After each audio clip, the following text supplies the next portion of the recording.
Go ahead. Good evening. Welcome to the West End Opportunity Partnership Board meeting for Monday, October 23rd, 2023.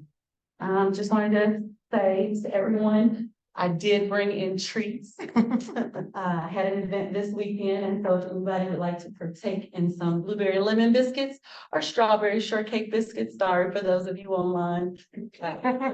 Can't give them to you virtually, but you're welcome to that. All right, so having said that, now we will do our voice call. Yes, we will. First roll call. And I was gonna let you know, we Yeah. have two proxies that are sitting in today, and they told them that, let me get the, listing. All righty, thank you very much, ma'am. I appreciate that. Is everyone doing okay? Good. Good. Okay. We will get started here. Sharon Allen. J. Michael Brown. Present. Alicia Burns. Dr. Douglas Craddock. Gina Dunlap. Jennifer Hancock. Jennifer said she was there. Tam Hawkins. Present.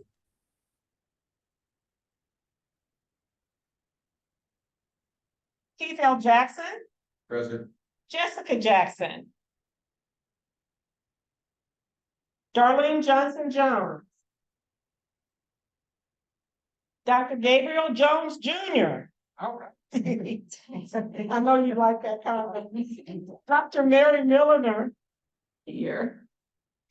Michael Nagel. Lyndon Fire. Felicia Newman, proxy for Lyndon Fire. Christopher Romaine. Desmond Smith Jr. William Summers V. Dr. Don Wade. Smith, proxy for Dr. Gary Williams. Present. And let's see, okay, we have Jeff O'Brien. Here. Okay. And we have Monique Borderman Here. or Secretary Jeff Noel, is that correct? I understand he's coming a little bit later. That's correct. Okay, thank you, Monique. And I see Jessica no, that's Gina Dunlap. Gina, I called you, okay? Present. And Jennifer Hancock. Present. Let's see, I think we have it covered. I haven't left anybody out. We have a quorum. So that brings us to the approval of the minutes.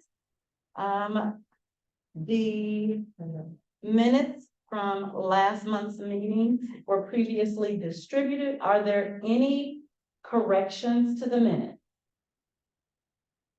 Any corrections to the minute?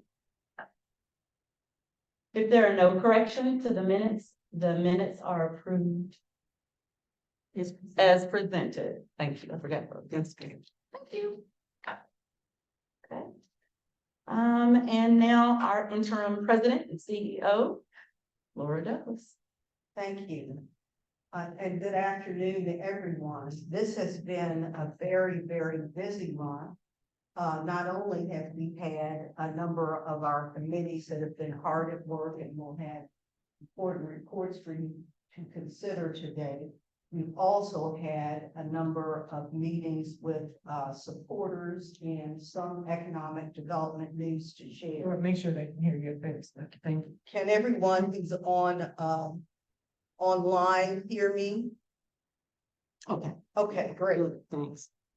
I think everyone is aware of the announcement that was made earlier, a couple of weeks ago regarding Stellar Snacks. Secretary Knowles, I think, will be late to the meeting here today. And when he arrives, he's going to talk with us again about Stellar Snacks. Remember the last time at our last board meeting, he brought up the whole idea of coming economic development projects And he wanted to assure us or reassure us that if the state reached out with any incentives to organizations that were gonna locate in West Louisville, that the support state government gave to them would not include those items under our purview that we are able to grant to potential developers. So I think everyone saw the news about Stellar Snacks in the newspaper and on the television. When Secretary Knowles arrives, he just wanted some additional time to reiterate the message that he gave to us previously.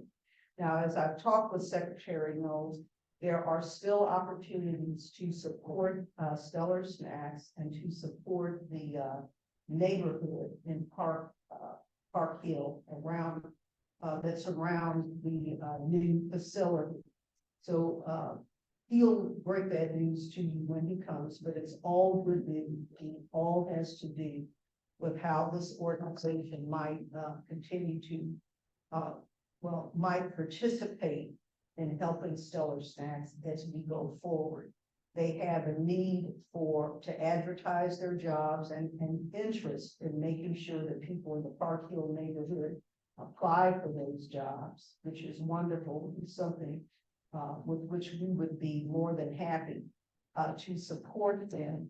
And they also have some other needs to make it advantageous for the folks in the neighborhood to want to work at Stellar Snacks, things like daycare, which is not widely available in that area of the community, but it's something that you might be able to help with as the company comes online. In any event, when Secretary Knowles gets here, he's going to talk a little bit more about that, but it all has to do with good news.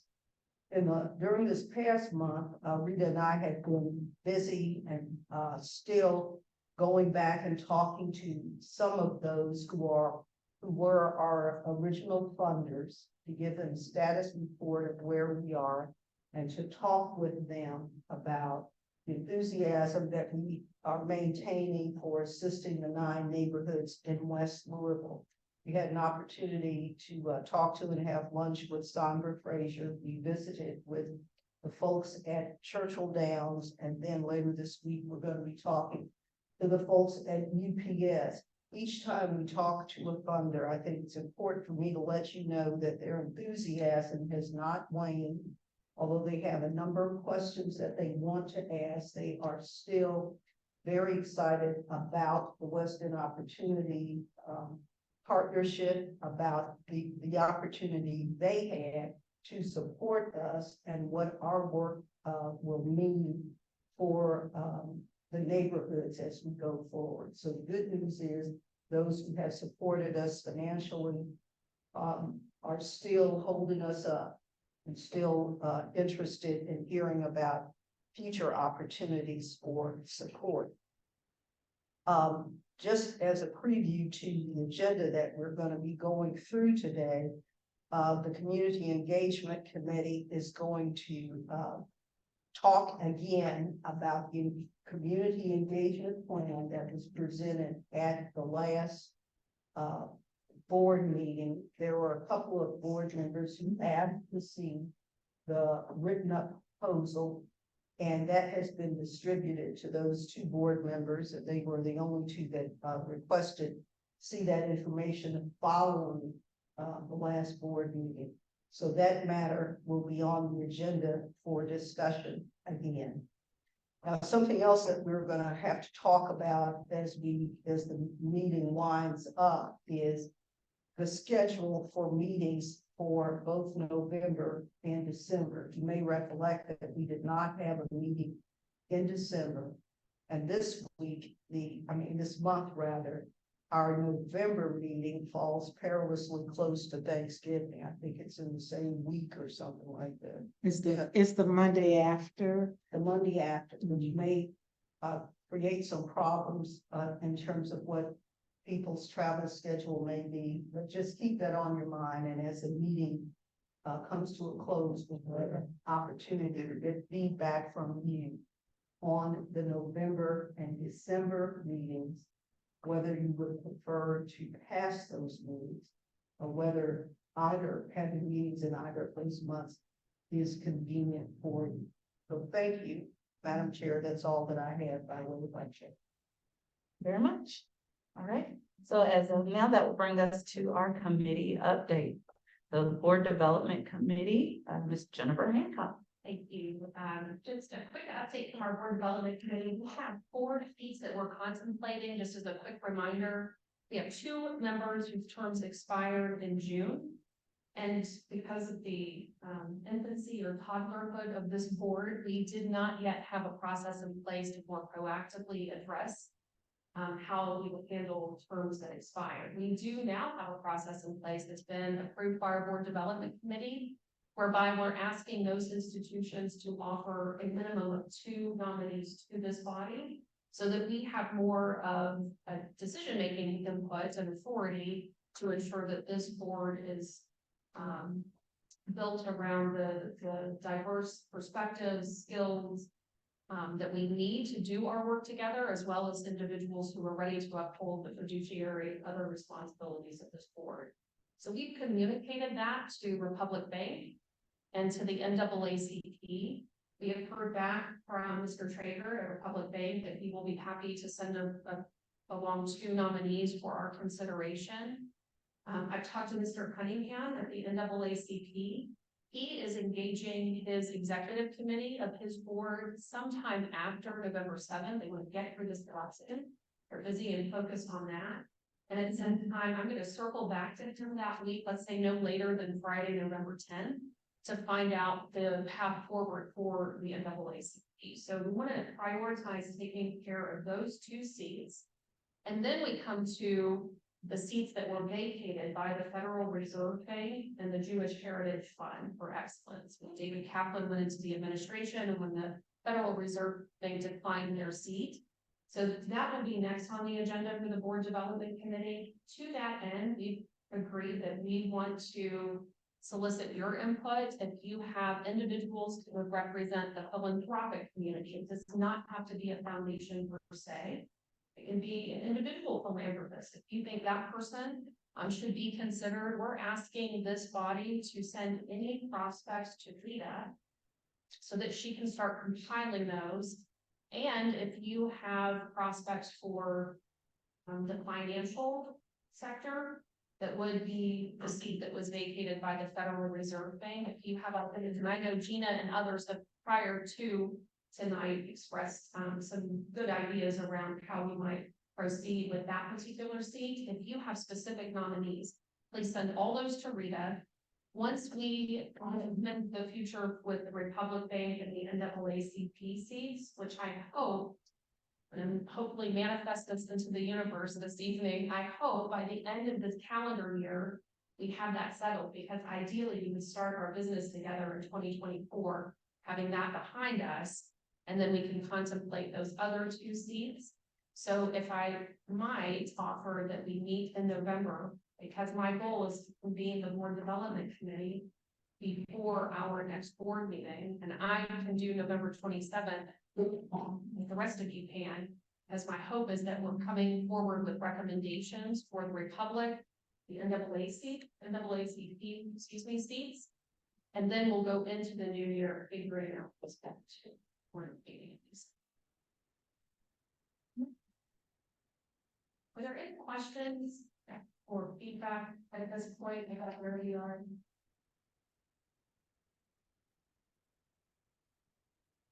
Thank you very much. That will bring us to our Communications Committee. And so we have our proxy for Dr. Wade. Hello, everyone. So for the Communications Committee, we did receive a proposal from a minority-owned agency. So we're looking to review them, go through the process that we shared with you all in the last meeting. And we're ready to share that in the November meeting if we move forward. That's it. Good, thank you very much. And on to our Community Engagement Committee, Dr. Gabriel Jones. Jr. Thank you. Thank you. Full government name is always true. So it is okay. I'll just ask that the committee, if I miss anything, you all will chime in and fill in any gaps. It's a little bit of a long day for me, so. Last month, you all may remember, we talked about a community engagement strategy that, Olive Branch Solutions, put forth. That is Dr. Aaron Rollins and Ms. Diane Whitlock. Included in that plan was engaging with each of the 9 neighborhoods individually in semi-structured, sessions. So, I believe since last month, we have, responded to the feedback and sent out the written, proposal that folks wanted to see. So, I want to allow time to talk about that written proposal. But also, our community engagement committee meetings have been packed. So we have had a lot of spirited discussions, about the best ways to move forward with this work. And in our most recent meeting, we talked about, what it could look like to work with other community engaged partners in some of these sessions, so that our work is not duplicative, and also so that, folks from the community who come to these engagement sessions, they can hear from and interact with other community engaged organizations who are doing similar work. Because some of the feedback that we got outside of the board from community partners was that, hey, we're gonna be doing similar work with, as far as soliciting information from the neighborhood. So we want to know how we can work together on that, to make sure that we are all serving the community well. So we spent a lot of time talking about that this past, last week or the week before, whenever that was. So I guess first and foremost, if there's, nothing that I'm missing right away from the other folks on the committee, is there any, conversation or discussion to be had regarding the plan for the community engagement sessions now that, the folks who wanted to have had a chance to review that? Dr. Gabe, I will add before you start your discussion that Dr. Rollins was gonna be on, and I told him I would send him a link before we start the meeting. That's totally on me. So rather than put him through all of that, if he had any additional answer any additional questions. So that's my fault that he's not online, but Okay. yeah, I just want to share that with you. Yeah, Gina. Gina. Go ahead, Gina. Excuse me, thank you. I was reading through the proposal. I appreciate being able to get that in advance. On item in the minutes, on item I, it talks about the importance of determining a spending level threshold. And I was just wondering, was that spending related to the cost of the contract or something different? I believe what you are referring to, and I was trying to look at item I really quickly. But the spending level threshold, I believe, is what we wanted to work together with the finance committee to come up with. And that is a threshold of dollars that we can commit to the community. So that we have a bit of action oriented steps with the meetings. I kind of think of it as us putting our money where our mouth is. So when we go into community, not only are we saying we're here to hear what you would like to see done, but we are also making a commitment to spend X amount in response to what they've laid out. So there's not a dollar amount set forth yet, but that would be planned. It's been not been a finance committee. I think Mike raised a question about that. The idea is for each neighborhood representative to kind of facilitate that.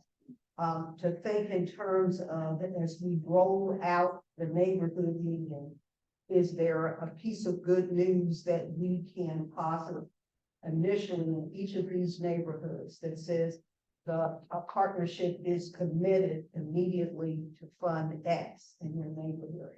So I believe the request was for each of the neighborhood representatives to be thinking about that and to funnel that through the finance committee. Is that your recollection tonight?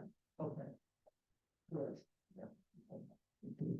Does that answer your question, Jim? Yes, thank you. For sure. Do other folks have questions about the sort of proposed community engagement strategy approach plan. Let me add just one more thing too. Remember that in the discussion that we've asked each neighborhood representative to think through and identify the ideal location in your neighborhood where we might host the neighborhood meeting. Because you'll have a better feel for that than we do. And it's important that we not commit a faux pas by having the meeting somewhere that the neighborhood regards as inhospitable or inappropriate. So it's real important to get that feedback from each neighborhood representative about where the meeting should be. And Yeah, I may have missed that, but I did send the email to all of the representatives asking for that. feedback. Yes. Okay, thank you. yes. So as soon as we are able to vote on a path forward, we will have several next steps, including working with the communications committee, working with the finance committee on what we just discussed, and then working very closely with all of the neighborhood representatives to figure out the best locations within the neighborhoods. So that's Oh, and I keep thinking. Such a vigorous committee meetings. Remember that the other new ingredient, and I think we mentioned this when we were starting out, but we've had some community-based organizations that have said they want to be a part of our feedback sessions. They want to be there and set up information booths to have information that is important to and beneficial to community members and give them an opportunity to get telephone numbers for public offices that they may want to call to ask for assistance or to learn about programs that are available in their community. The idea being that they're not just being brought there for us to take information from them. Organizations that have information want to attend and give the community people who attend some information as well.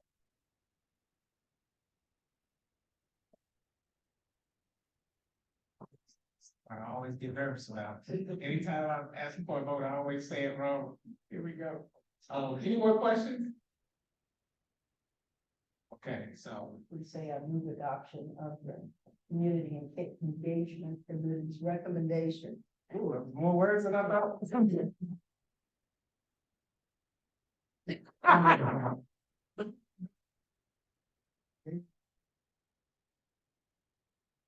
Oh,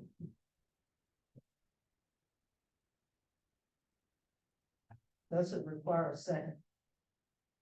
so all in favor?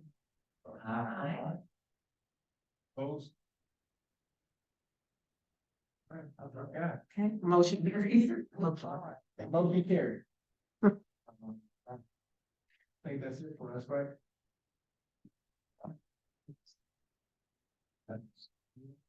Thank you so very much. And on to the finance committee, so our financial report. And William Summers could not be here, so our vice chair, J. Michael Brown. Thank you. We did have a finance committee meeting on Friday. Would say it was fully attended, both in person and virtually. The big news on the finance committee, I'll let our consultant talk about it, and it's going to involve the fact that our main funds will now be getting interest from both banks at a significant rate. And that rate, and I'll let Chip explain it, but that's going to be an ongoing revenue source, which will cover a great deal of our operational expenses going forward without invading any corpus further. Otherwise, there's nothing really extraordinary on this particular balance sheet that's different from the previous month, but we will start to see differences as we go forward. So before I give Chip the floor to talk about what the real impact of these interest payments and the fact that it's not only from our Republic, but Stockyard has also joined the party in raising their interest rates that they'll be paying us on the money. And before I turn it over to Chip, are there questions about the report as been submitted and, a trust circulated, Yeah. correct? Yes. And if not, I think it doesn't, it comes from a committee, so it doesn't really require a second, so Madam Chair, you can call for it. Sorry.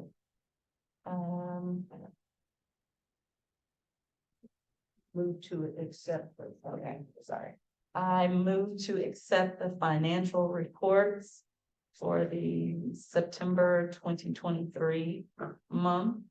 All in favor? Right. All opposed?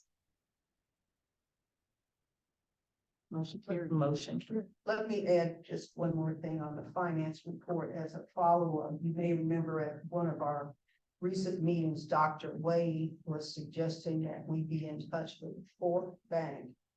And I wanted to let you know that that conversation did occur. It was a very, very good meeting. And the exchange and discussion that we had with Fourth Bank had a lot to do, not simply with what kind of interest rate they could give us if we made a deposit at the bank, but it also had to do with having a relationship, a lending relationship, a finance and almost tutorial relationship with any of the small businesses and craftsmen that we end up using when we start our development efforts. And we thought that that was really remarkable and something that we need to keep our eye on, because if we can add value by introducing some of the small businesses to a good bank that's going to help them with their finances and their financial planning, that is critical to the survivability of those small businesses. So it was a very good conversation that we had. I think you should expect to hear some more follow-up about that.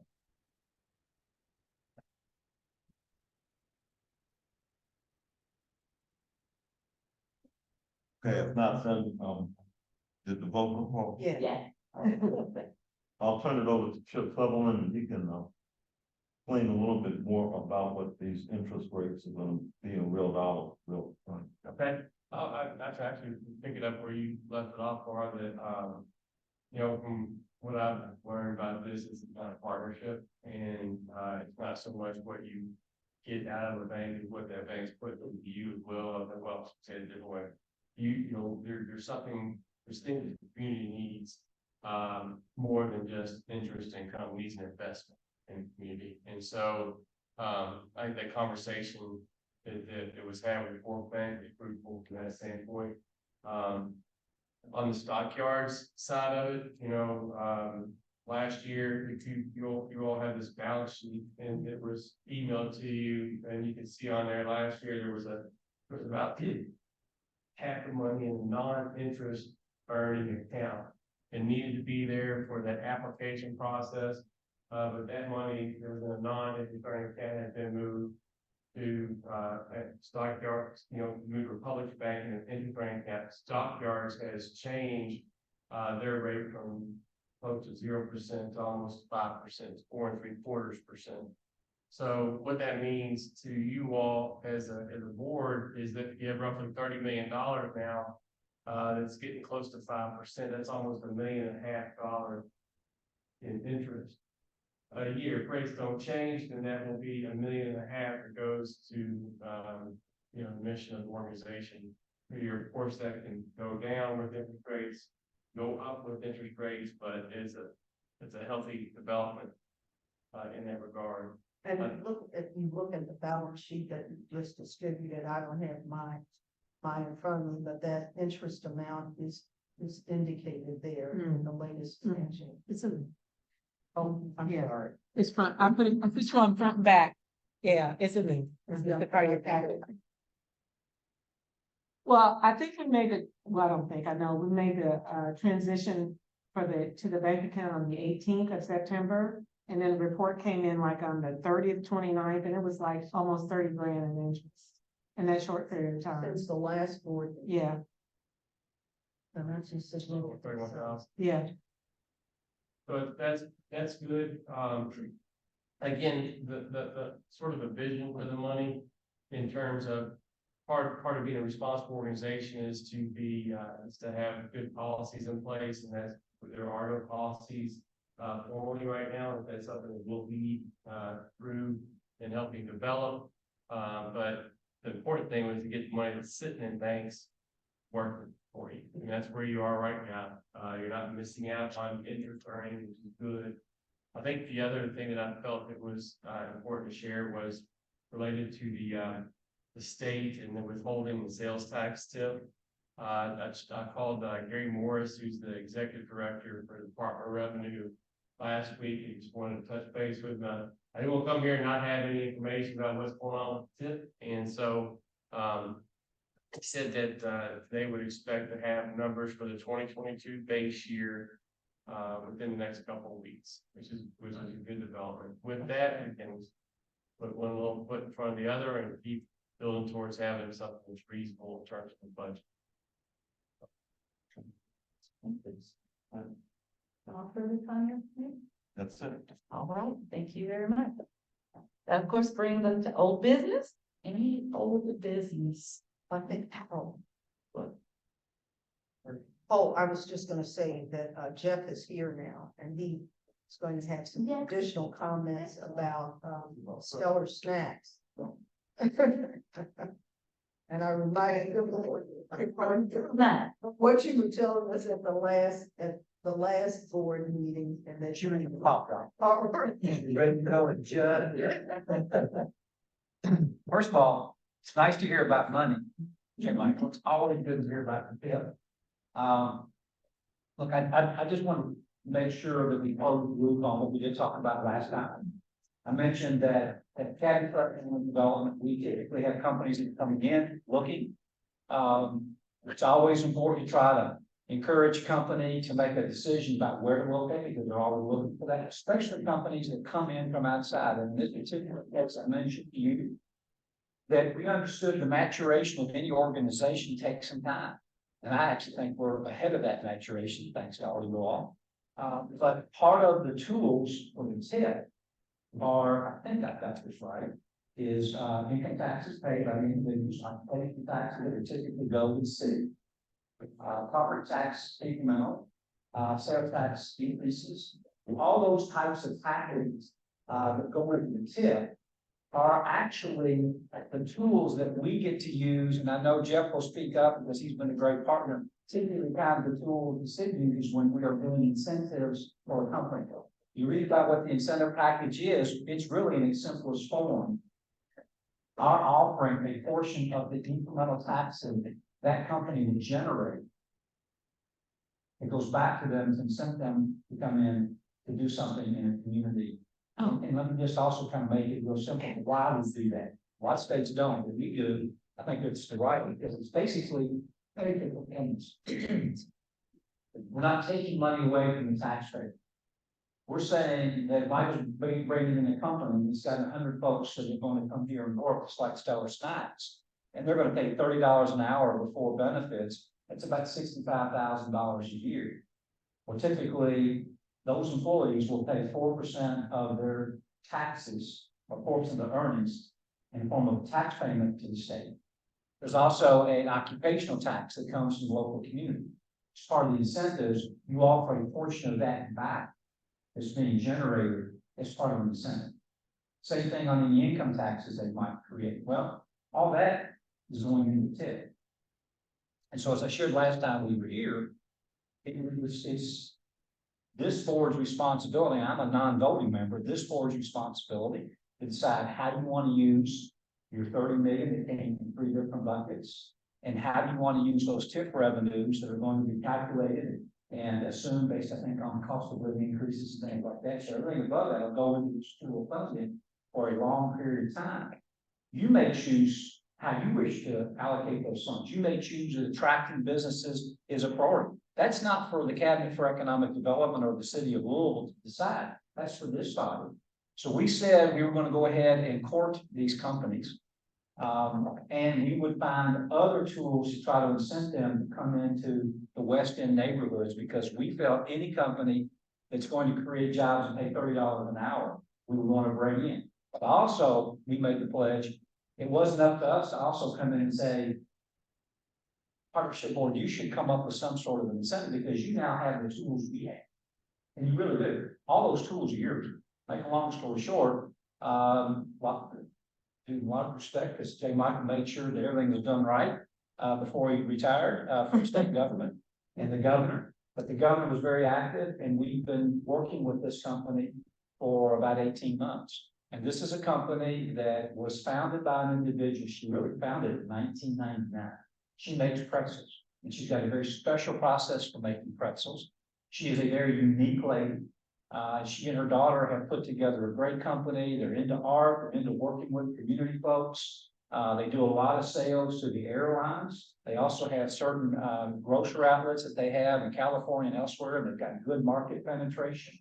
But like any startup, you know, they've got to decide where to go. Their business has grown to the point they've outgrown their operations out in California and Las Vegas. So they're looking at another location. They were looking at Las Vegas. They were looking at Illinois. She basically, when we made our first offer of what tools we could assemble, she said we weren't in the running and she turned us down. So we came back and we found a cash grant program, and we have very limited funds to do that. We worked with Jeff and the project folks at Louisville Forward, answered all the right questions around the building, utilities, you name it, all that was answered. And basically the company has now agreed to locate on Dixie Highway, I think it's 1631. 1391 Dixie Highway, which is in the 9 neighborhood area. This particular individual, Elizabeth Gavin, who you all will all meet, she wants to come. We want to set up a time that she can come and work with everyone, do job fairs in partnership with the partnership board. She wants to do some programs with you. These are things she's already been doing. So she wants to find a time that she can come in and meet and do the rollout of this company startup together with you all. Now, this is a big undertaking for her. It's a 400-something square foot building. She's got to make and buy these big, huge ovens to make these pretzels, and she calls all of her folks pretzel makers. So it's not like, you know, co-workers, they're all pretzel makers. And there'll be different layers of job opportunities in there. Plus, I say, again, they pay great wages. And so she's agreed to locate here. She's signing a long-term lease. And the two incentives that we're offering are cash grant. Well, we're helping to improve the rail spur going into the building. Now, why did we do that? Our feeling was that would be something that if this doesn't work out, there's now a rail spur that goes into the building. It will be another asset for a building, which is an asset in the neighborhoods. So we thought that was the right use of grant funds, and it saves her money. The other is that as jobs are created, if those jobs are created and they're Kentucky residents, there's a cash grant that goes to it at the end of the year. If there is a person that's hired that's also a Kentucky resident, also a resident of the 9 neighborhood area, there's an additional cash grant. So there's an incentive for her not just to come here to Kentucky, but to hire individuals from the neighborhoods of the partnership for those 9 neighborhoods. We got a little working to do to make sure we can track all of that. But basically, she will get at the end of every year cash grant based upon the jobs she gets. Now, if on this year she created, and I'm just going to use easy round numbers, 50, and going into the next year, she is got 48 employees, but she's not created any new jobs, so she gets no funding. So the incentive is all there for her to create, and over the 10 years to create those 350 jobs so that she can get the cash grant for the benefits. And also to make sure you understand it's even more than incentive her for you is, she's putting up a letter of credit, which means her bank in California is going to guarantee with a letter of credit that if we give her all that money up front, that she will create the jobs and be able to reduce that letter of credit based on those jobs being created. That's real important because that letter of credit costs her some money. And we wanted that because as soon as she can create the job, the faster she can create it, the more she's going to get that money basically from having to pay it to her bank from a letter of credit perspective. So we think it's a creative incentive. We think it was the right one. We think it was the right one not to tap into your funding. But I also think that, well, 350 jobs over some 10-year period an individual who has bootstrapped her way into being able to have this kind of an opportunity. I mean, she immigrated here from France, some 20-something years ago. She's always tried to figure out business and she struck it. She's doing great. But, you know, she's got everything she has into this business. We think she's going to do great, but she has committed to wanting to meet all of you and to work with the neighborhood, to work with the residents. And she's got a very special way she does it in current operations and taking care of her employees. And I see already some of the stellar snack, which is for me to keep talking and stop going on, but hopefully you're as excited as I am. The governor took a very personal interest in this project from beginning to end, very active in meeting with Elizabeth and with her daughter, very active in making sure that they committed to doing the kind of things in the neighborhood, and also took a very active role in understanding how do we structure the deal so that it was, if you will, really incumbent upon her to do what she said. And if she doesn't do it, she doesn't get the benefit other than she does get to use the rail spur. And that's in a building that she's paying rent on. So that makes sense. Pizza maker, pretzel makers, I'll maybe figure out I can become one because I know they're really good. And again, 300-something jobs over 10 years is a great way of telling to other companies, come look at the 9 neighborhoods in the West End. Think about locating a business here so we can work with them. And we will continue to at the cabinet. Jeff and the city have been fantastic. There's lots of things we have to do to work together to make this happen. But I think it just gives you all an understanding of the power of the tools you have available to you. And you decide whether or not you want to use them and how you want them. That's totally up to you. And I would suggest that you don't even have to say, well, here's a cash grant. You can do things like, we're going to do things to do training programs for residents from the neighborhoods that will support you on. Maybe there is funding where individuals like, you know, anywhere that come from any place, not just the 9 neighborhoods, but anywhere. There are individuals sometimes are great employees, but they have things that daycare needs. They have things like transportation needs, or they have some credit issues that have kept them from being able to be independent. There's lots of different ways with the tools you all have. And I keep saying you all because this isn't me. Please, I'm being respectful when I say that, not disrespectful. The tools you all have and the opportunities you have are up to you. And I think you can design them in a lot of ways, which will be beneficial to companies. And I think, again, the most important thing is the timing of it is to be able to say, you've been informed. We've got great folks that are on the partnership board. We all care about our neighbors. We care about where we're going. And we also now can say, we've got 350 new jobs coming in. Let's invite others to come in. And if they meet our values and they meet the things we want to do, then you decide if and how you want to work with them. And I think that involved creating the right kind of structure, the right kind of guidelines, the right kind of policies and things like that. But you can do that because, again, think of it this way. For every employee, there's about $2,400 that's going to go into the tip based upon the income tax. And I think it's probably another $350 to $400 from the occupation tax. Those are all things that feed the tip. Those are the tools that you have. And you want to also be mindful that you don't just simply want to go out and work with companies and say, here it is. You want to work with companies and say it's a shared responsibility and we'll work with you on those shared opportunities. Or you may even take a pass. And that's okay too, because there's a reason to do it. But the point there is those companies can still voluntarily choose to lease a building or lease private property in the 9 neighborhoods. You want that, especially if they do it without having to support them. But there will be times like Stellar Snacks where we know she was going to go to Illinois or Nevada. We didn't put something on the table to make her want to come here. And secondly, what also happened, I'm just going to go straight up with you. She needed the financial incentives because she's a businesswoman. But then she met the folks in Louisville.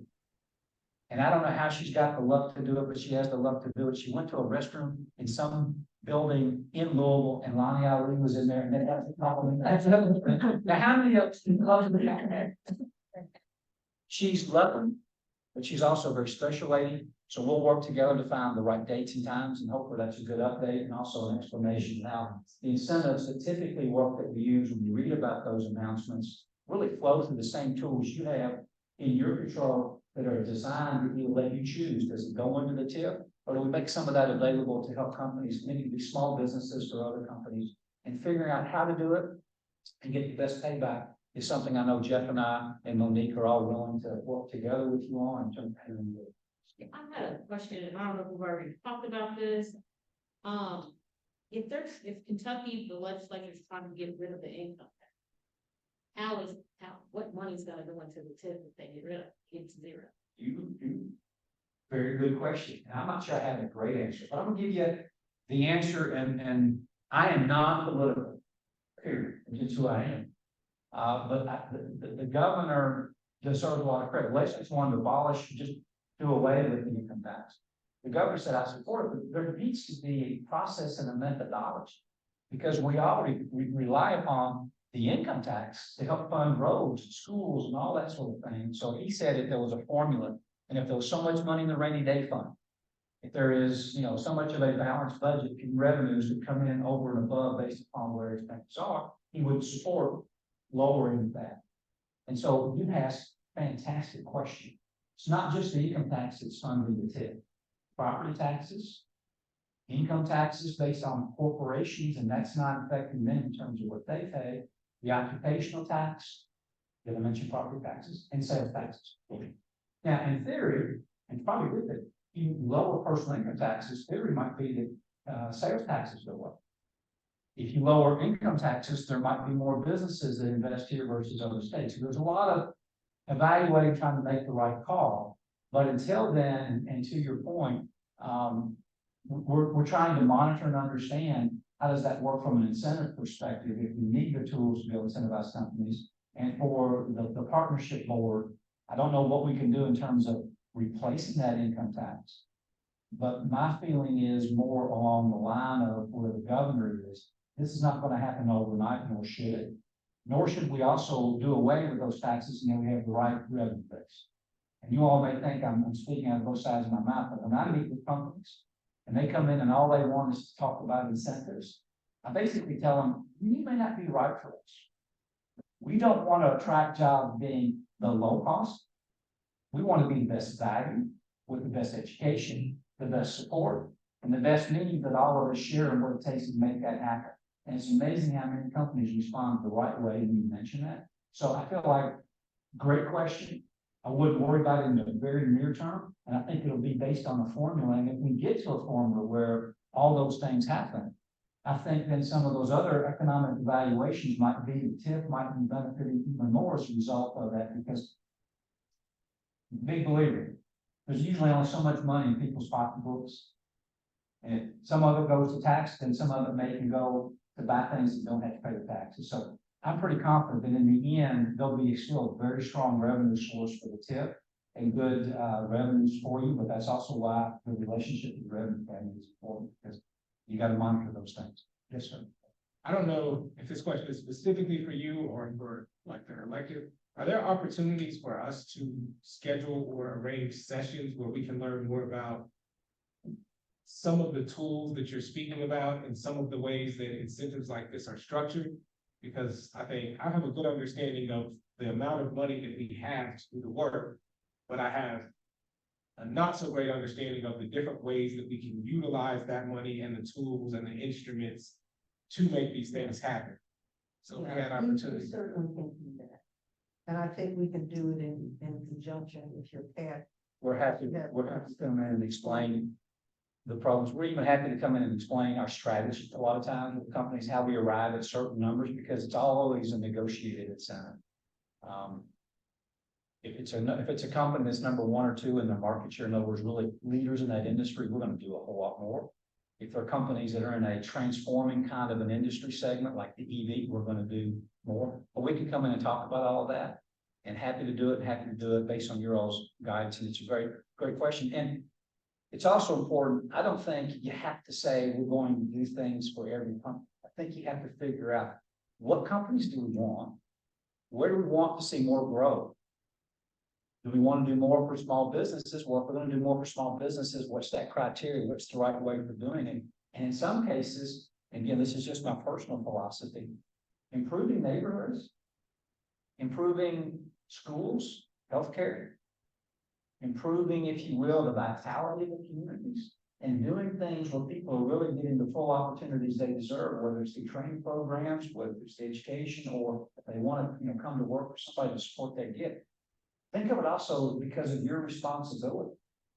that attracts jobs and helps grow jobs as well. So it's not just always about giving to the company, it's about figuring out where you're gonna get the best benefit, the best opportunities, and it could be, there's a certain desire for fresh foods and fresh vegetables, that kind of an operator can come and you wanna work with them.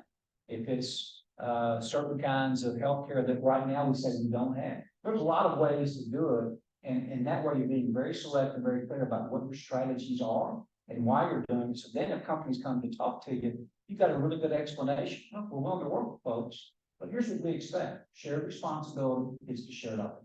And we're happy to work with them. And I'm supposed to be on here as a silent, non-voting member, and I've talked more than I should. Hey, this was a really great window. It was an opportunity. I appreciated your all's trust and conversation after the last meeting. But I felt at the last meeting, I needed to alert you if something might happen. Because the other thing about working with companies, confidentiality is real important. So this is a public meeting, and it should be.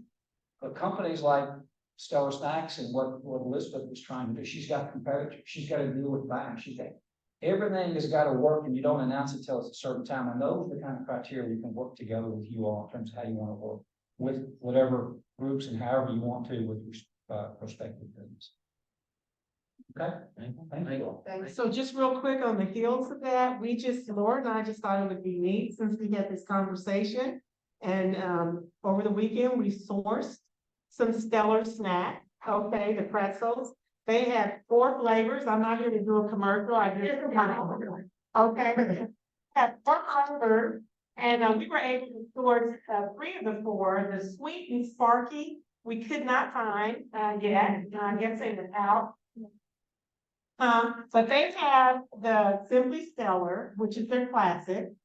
Okay, and then they have the Bold and Herby, okay, and then they have the Maui Monk, and then they have Sweet and Sparkly. So we have 3 of them. We have a bag for each person. There's 6 bags in each. I don't know who wants what, but when the meeting is over.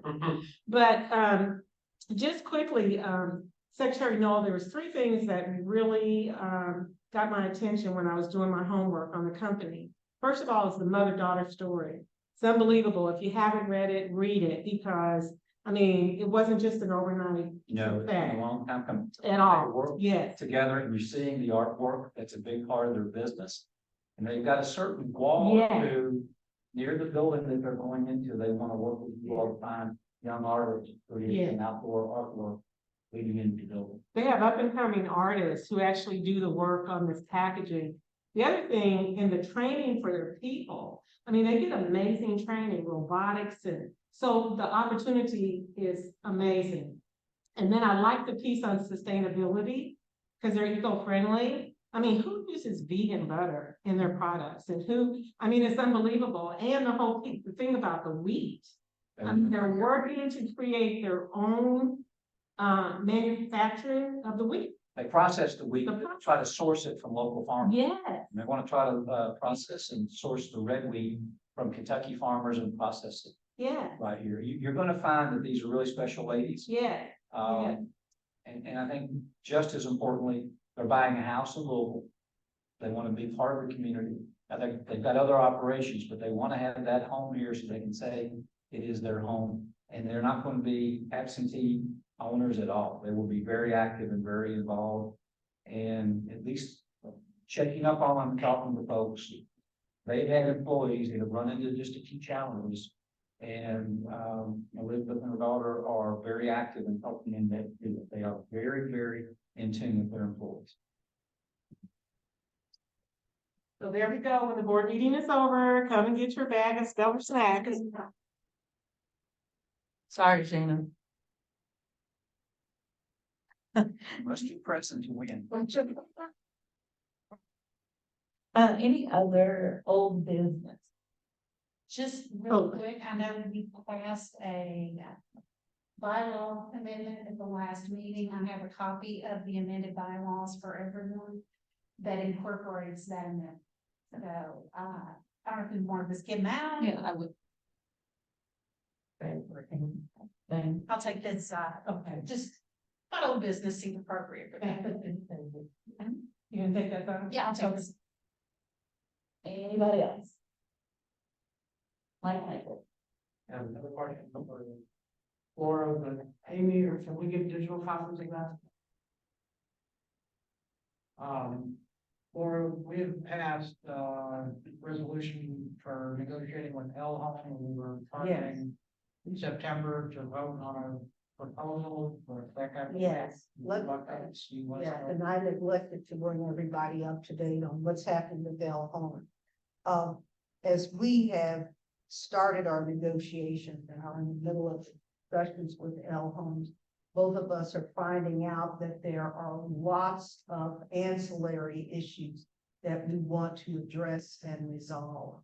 For instance, in terms of getting information out to the people in the neighborhoods, we both thought it would be a good idea to see to what extent the sheriff's office and PBA could assist us. So we put in a lot of time talking to PBA and talking to the sheriff's office to see what they can do for us, because the extent to which they're out there on point, it means that there's less difficult responsibility that L Homes will have.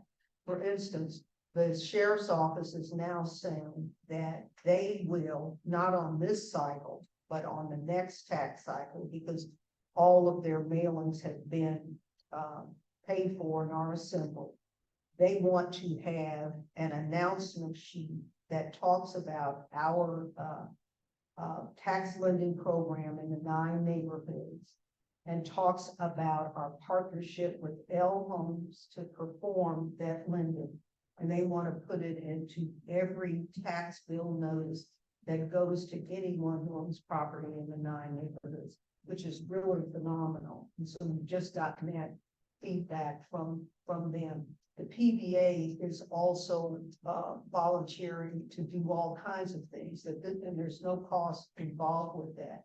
Sheriff's office wants us to develop a really tiny script that the folks who answer their phones can use if someone says they're having tax trouble. They want to know, what do they say to people who may live in those 9 neighborhoods who are calling in because they need help.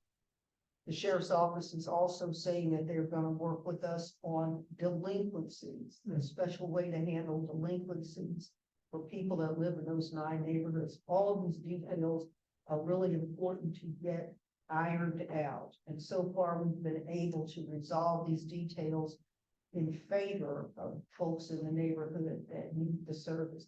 It's pushing out, though, the time by which we can finish negotiating that agreement with L Homes. We're all still feverishly working. We just have not gotten to the end result yet. But we will get there before, simultaneously people get their tax bill. That may be another reason to meet next month, as well.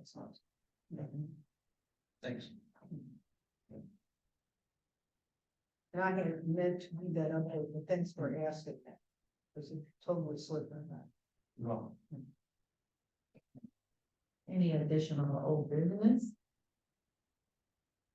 Anybody online, the old? Checking to see if there's any for the public comment part here. That brings us to new business. Any new business? No, we don't have any. And no. Oh, we haven't got to that yet. Okay, I'm sorry. I am too. Okay, no, we don't have anybody on. Yeah. Yeah. We've been talking about, Stellar Sack and supporting their business and all these things. Dr. Milner's biscuits are over here, y'all. And I'm serious. She has been to the, Russell Neighborhood Block Party several years in a row. And I have patronized her business and I have gotten those biscuits and y'all get them for free. So I'm kind of, but they're delicious and you all should try them and you should get some biscuits from Dr. Hill over here because they're really good. Thank you. Who's getting that? All right. This is a day of abundance. Biscuits. All right. Any other new business? Okay. that will bring us to our public comment section. So we have time for 5 participants at 3 minutes apiece. We don't have any, there's There's one person that he didn't have his hand up, Jeff Ellis. Gotcha. We have a guest, in the room. Public comments from anyone in the room. Okay. I'm just here observing this evening. My name is Kevin Dunlap. I'm the Executive Director for Rebounding, nonprofit housing developer here in Westwood. Actually, the only nonprofit who has acquired the most vacant in the Bank property. Totally rehab them and make them available on ship. Just here to try to catch up on what is happening with Rebound. So. Thank you very much. Thank you, Kevin. And now, open board discussion. Is there anything, I don't think that we had anything on for open board discussion. It's just leaving it on the agenda. I didn't know if anybody had any. Anybody have anything they need to discuss? I wanted, it's not new business or anything, I just wanna kind of put it in your ear. I don't know if you're familiar with NARAD, National Association for the State Brokers. They received $500,000 to help, development. They are a national association. NARAD was formed when realtors and brokers could not join the National Association of Realtors. They are doing a lot of things locally now. They're doing phenomenal things on a national level. I do think that should be someone that we should talk to. And if I would like to talk to them, I would be happy to give you their information. But they have done a lot of things throughout the state. So I just wanted to put that out there. Thank you. Thank you for that So information. we'll view you as the contact. I just want to echo what you and Mike were talking about earlier. Particularly since we're getting the numbers for the base year, 2022 in the next couple of weeks. And also since we have to figure out with LHO, I think we probably should meet next month, even though it's close to Thanksgiving. And I'm thinking like, David, you said that you can't miss that meeting. But I mean, I think we have some important things coming up, so I just wanted to echo that. What we did last year, Dr. Gay, the board meeting was the Monday after. And so what we did, we moved it to the Monday before Thanksgiving. And we had good attendance. I don't know if that worked for people, which is like November 20th instead of the 27th for the November meeting. So it's before turkey rather than after. Would just say that I would like to buy as much time as possible to convene the board development committee. So that would just eliminate 1 week that I would be able to convene that committee. If I don't hear from the NAACP until November 10th, and that means that committee has to meet the following week if we're prepared to make recommendations on November 20th. So you'd rather keep it on the 27th? That's my. Or the 21st? Okay. Oh, yeah, we could, Yeah. Okay. My case is. My person said The 27 works fine for me. Does it not work for anybody else? The 27th.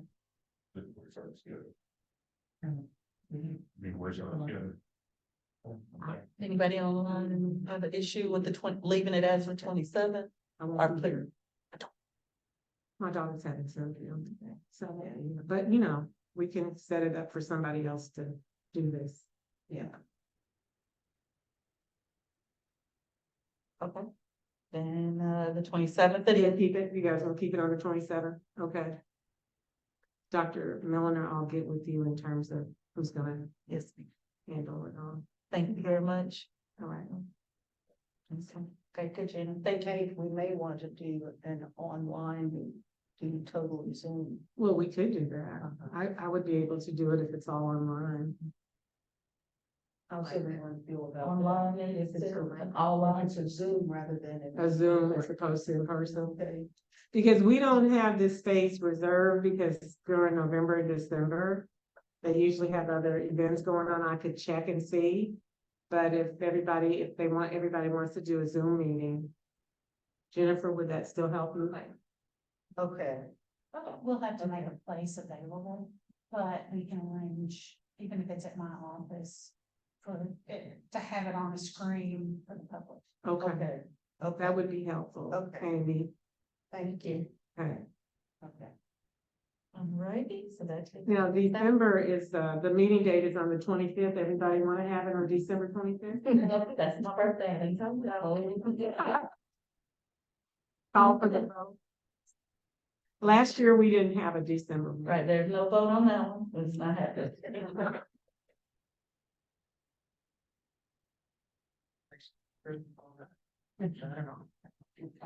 Okay. Is everybody okay with passing on December tonight? Okay, Okay. Okay, All right. okay. That looks like that brings us to the end of our meeting adjourned. Oh, don't read more snacks, people. That's right. And sorry. Sorry, y'all. We can keep it for you into January. Well, I'm taking yours with me. Thank you all. Bye-bye. Thank you.